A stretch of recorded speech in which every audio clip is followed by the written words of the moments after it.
Expanding the democratic space in Africa, and especially in Kenya, is the unrelenting daily task of trying to make the real impact in the development agenda.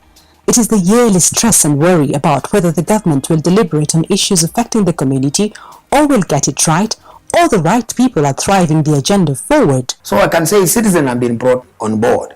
However, I cannot say it has been 100%. There has been an increased democratic space in the country. You cannot deny that. But this space has always been under threat, because government will always have people, citizens who are more ignorant, and the citizens who are not courageous enough to challenge anything. The high incidence of failing citizens' institutions reflects huge wastage of scarce developmental resources, personal disappointment and disillusionment of founders and volunteers working in such initiatives, a continuing focus on short-term development projects, limited accountability, and a lack of sustainable development. So our role there, what we have done and tried to do for the last, I think, since 2009 and 10 thereof, we have worked with these civil society organizations, one, to strengthen their national networks and to ensure that all the citizens, their voices have been heard. When devolved government came 2013, these civil society organizations have played a key role in checking what laws are being passed by the county government. They have also played a key role in development of what we call county integrated development plans. They have also played a key role in public finance management issues.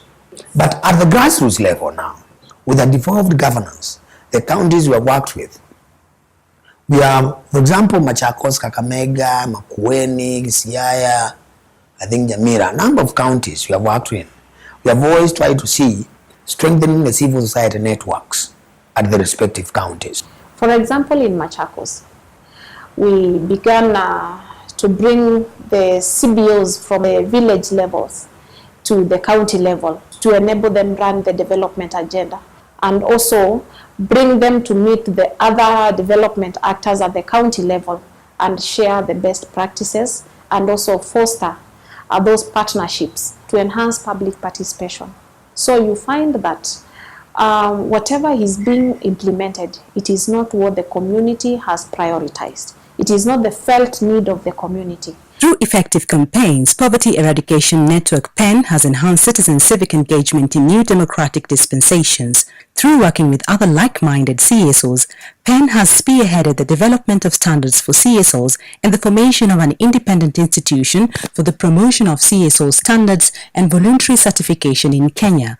PEN, with an umbrella group of CSOs, the CSO Reference Group, is proud to have contributed to the first ever civil society-fronted legislation, the Public Benefits Organizations Act 2013. Together, the policy framework and benchmarking data are intended to provide countries with the practical tools needed to help turn the ambition of inclusive growth into a practical and measurable plan of action. PEN actually was the organization which started the initiation of the PBO Act. And for a very long time, they have always been the secretariat of the Civil Society Reference Group, until I think last year when they got their space at Fungamano.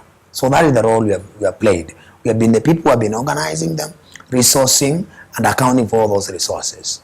We have also contributed towards the Public Participation Act in Machakos County. We can say before then, we were not that much organized.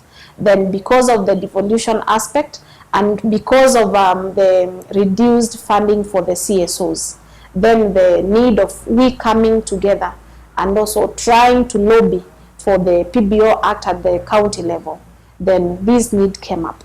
PEN will continue to promote participatory development methodologies which will empower communities to set their own development agenda by setting achievable community action plans and seeing them through the implementation and sustainability phase.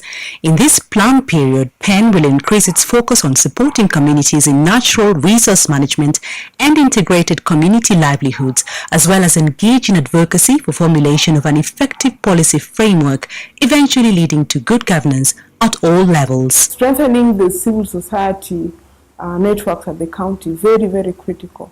So that then at that point we then are sure of strong networks supporting the active citizenship at the county level. We also would very much want to see the collaboration between the CSO network and the county government.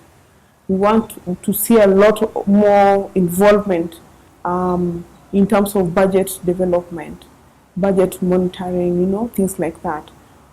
That's one thing that we think if we take forward, we would really achieve most of our objective and of course our vision. We will continue working with the civil society networks in those counties to ensure that the voice of the citizen on board and to ensure that what is done by county governments can really serve the citizens. We'll also focus, and we are still continue focusing, training what we call county leaderships.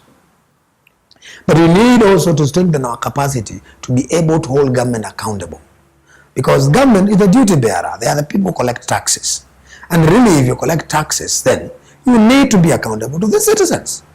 So that is a role the civil society can play. The community-based organizations that we've been working with, we will continue strengthening their capacity. We educate them on how to engage the county governments, how to track the budgets and implementation to ensure that their resources are used properly.